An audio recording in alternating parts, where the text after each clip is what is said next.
Nandi Senator Samson Cherargei has publicly called for the removal of Edwin Sifuna from the Orange Democratic Movement, ODM. In fact, this is the statement he posted on X. He said, the entire ODM leadership except Sifuna have confirmed that Baba Raila Odinga instructed them to stay and work with President Ruto's administration and a broad-based government. The biggest threat to growth of ODM to be in government or form government in future is Sifuna and company. By the end of this year, 2025, he must be removed from ODM as the Secretary-General. He is the mole of united opposition in ODM. And then he went ahead and said, Baba Podpek, rest well, Jacoma. But let's be honest, his statement was very much anticipated. Maybe not from him specifically, but from someone else. Because Sifuna's speech during Baba's funeral left some people very, very uneasy. Let's refresh our memory and see some of the things he said during Baba's send-off. Because ODM is one of your biggest legacies, Your Excellency Baba. I, as Sifuna, will do everything in my power to keep this party united and together. Even in the face of open provocation, Baba, you know what I am talking about. You know why I'm saying that. So, mimi nataka niseme ya kwamba vile Reverend Wesonga ametuambia hapa, Baba alikuwa anasikiza wananchi. Baba alikuwa anasikiza wananchi. Na mimi nataka kuencourage wanachama wa ODM. Sisi viongozi sasa tunyamaze kidogo, tusikie nyinyi mnasema nini. Nyinyi mtuambie mnataka tufanye nini na chama cha Baba Raila Odinga.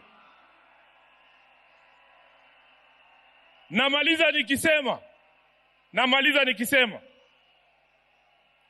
Baba Raila Odinga alizungumza wazi mbele ya nchi nzima tarehe 22 mwezi uliopita mbele ya hawa wabunge katika hoteli ya Agile pale Nairobi. Baba aliongea kwa kinywa chake mwenyewe, na waomba viongozi msiingize maneno kwa mdomo ya mtu ambaye amelala. Alisema yeye mwenyewe, akasema kama chama lazima tujiandae kwa ajili ya uchaguzi wa mwaka 2027. Na wale ambao wanaeneza mambo mengine hapa, Baba alisema, who has told you? Who has told you? Who has told you? Kwa hivyo, sisi tutafuata the last standing instruction ya Baba ambaye alitoa chini ya siku 23 ambazo zimepita kabla afariki. That's Sifuna right there speaking about Baba's last instruction to the party, and he's reminding everyone exactly what Baba said and warning leaders and those politicians not to put words in Raila's mouth. Actually, this is what he might have been referring to. Let's take a look so that we are able to understand further maybe what he meant, because the way a lot of people interpreted this, you get to wonder, so what was Baba's actually last instruction to the party? But let's take a look at this. We have not passed any resolution as a party to say how we are going to go into the election of 2027. So wherever you are, don't commit the party to some things which have not been discussed. Let those things be discussed first. We are ODM. Who's told you that ODM will not have a candidate in 2027? Who has told you? So first, think as ODM. We have a clear plan that we have negotiated and we have agreed on, and let us continue to implement that plan. Other decisions we'll take when the time comes. All right, so that's the late Raila Odinga right there, making it clear, you know, and he never said ODM should dissolve itself into government or lose its identity. He was talking about cooperation, collaboration, but not surrender. And also, he was talking about the dreams he had for ODM come 2027. But after Baba's passing, that message seems to have been interpreted into two different ways. On one side, you have a group of politicians who believe Raila Raila had a plan that ODM must stay strong and prepare for 2027 as an independent political force, right? And on the other side, you have those who believe Baba wanted the party to fully work with President Ruto's government. So who is fooling who? Because both sides are claiming to honor Raila's legacy, yet they are pulling the party in completely opposite directions. Anyways, amidst all these internal wrangles and political noise, I love that a few leaders like James Orengo took that moment to remind President Ruto's government about the 10-point agenda. Because if anyone truly claims to respect Raila Odinga's legacy, then these 10 promises should not just exist on paper, they should be honored in full. And I think this is a perfect time to be able to remind everyone about the list, the 10-point agenda that made Raila's party ODM want to collaborate with Ruto's government. And then we see which one are they actually being achieved and where are we with this 10-point agenda. Number one, they agreed on implementing the NADCO report in full to address political reforms, cost of living, and electoral justice. Where are we with that? You tell me. Number two, they talked about inclusive appointments and fair distribution of resources, ensuring all regions and communities feel represented in the government. Thirdly, they spoke about strengthening devolution by protecting county funds and making sure resources actually reach the grassroots. And then there was the one where they were to create jobs for young people through investments in ICT, agriculture, mining, and the blue economy. And then when we go deeper, there was the one where they were to enforce leadership integrity, end corruption in high office and stop the culture of wasteful public spending. By the way, guys, talking of which, I saw something that the lawyer Willie Sotieno had posted, and it caught my attention, and I was like, where are we heading? Guys, listen to this. I'm going to come back to the 10-point agenda. But Willis Otieno posted something yesterday, and he said the fact that nearly half of country budgets now go to salaries and allowances speak volumes. Did you know that the county budgets, half of it is actually going to pay salaries and allowances to these people? Devolution was never meant to be a feeding trough for a political elite and their loyal cadres. It was meant to transform lives. If counties spend more on paying themselves than serving the people, then what exactly are we devolving? Power or gluttony? That's actually a shocker right now. And I think a lot of Kenyans need to start paying attention. Because if you are in Nairobi County, please understand, even if you keep complaining about the Westlands roads or bad roads, etc., etc., know that half of the county allocated budget is going to maybe the governor, his people, all these people that are in power. It's going to their salaries and allowances. And there is no way we can be able to move a country like that. We need to go back and ask ourselves, where are we going wrong? Where are we going wrong, honestly? Because if half of the amount a county collects goes to paying allowances and salaries, how will we ever move forward? That math ain't mathing at all. So where will the development money come from? I don't know. But let's go back to our 10-point agenda, because we need to also now keep tab and see, is this broad-based government, what have they achieved in this 10-point agenda? Number 6, there was the one where they were to protect the right to peaceful assembly and protests and compensate victims of past police brutality. Right? Then we had number 7, where they were to carry out a full forensic audit of Kenya's public debt, tracing where borrowed money has really gone. Where are we when it comes to that? And then there was number 8, to revive the anti-corruption war, making it impartial and free from political interference. And then number 9, they were to cut unnecessary government extravagance, travel, and show off budgets that drain public coffers. Sinizi we are talking about.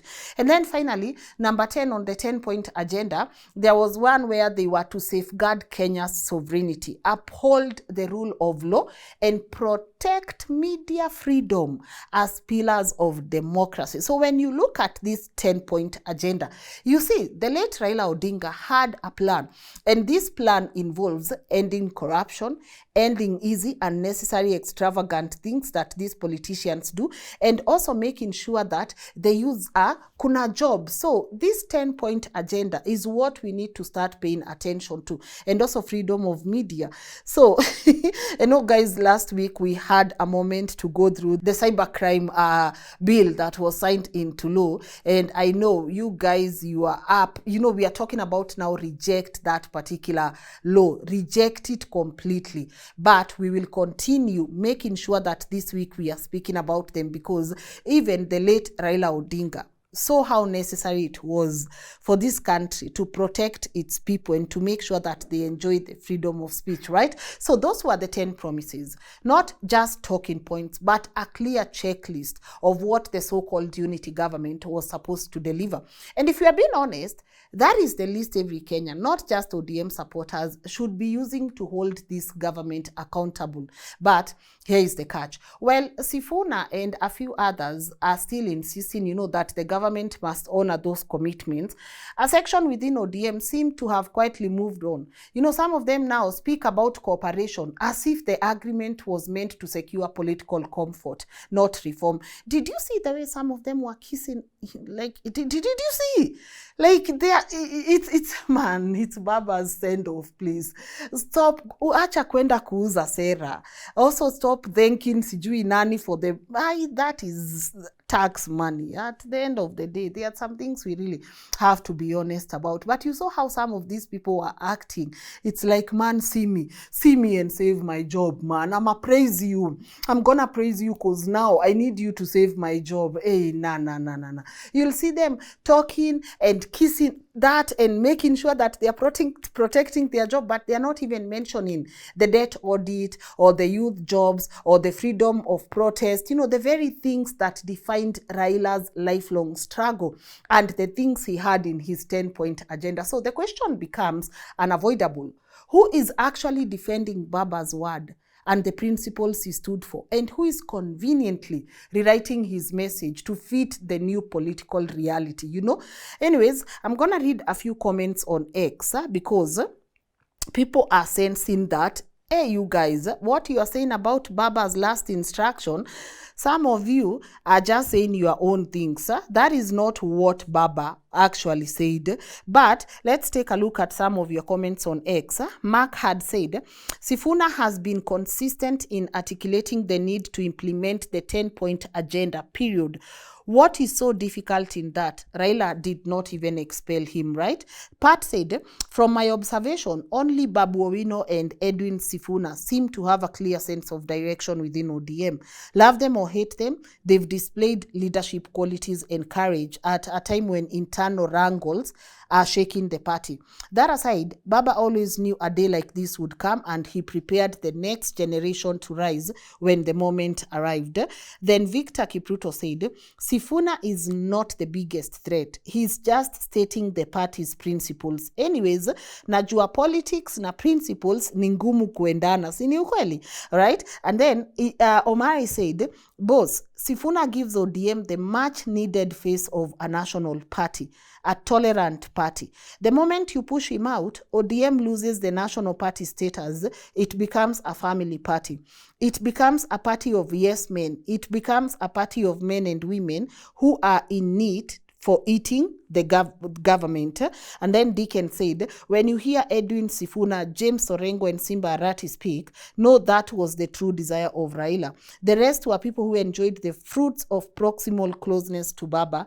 They are now very empty. Talk about your backyard, you will never return as senator. That is Deacons telling Senator Kiprotich, Arap Cherargei, the one who is asking for ODM to expel Sifuna from the party. party. And then maybe lastly, Princess said, Sifuna was only relevant when Baba was around. Listen to what CS Joho said. We are in broad-based government for a long, long haul. And then let me see if I can read the last one. Onyango said, Sifuna is ODM's most prized possession. The good relationship we have with the great people of Western Kenya will be strengthened or weakened with how Sifuna is treated in the party. It is clear Raila protected him. Do not make a mistake of losing him. There are so many other comments that I would want to read for you, but that conversation was definitely happening over the weekend after Baba's send-off, and during Baba's send-off over the weekend on X. You can be able to check how that conversation is progressing.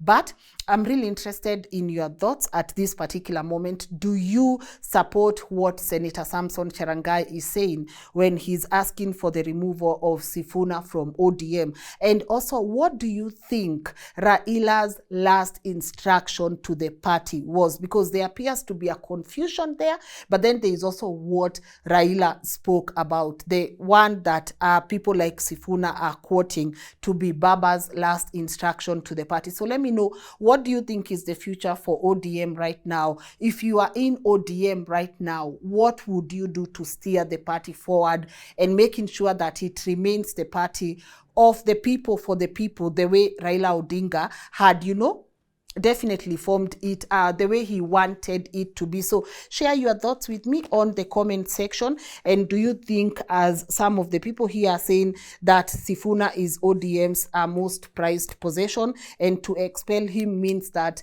ODM will lose some of its strength in different parts of the country? So let me know what your thoughts are on today's topic. Share your comments respectfully on the comment section. I'll definitely be able to go through some of them, but I want to encourage us to continue having this conversation and to participate, because these people that you elect, at the end of the day, they make decisions that affect you directly.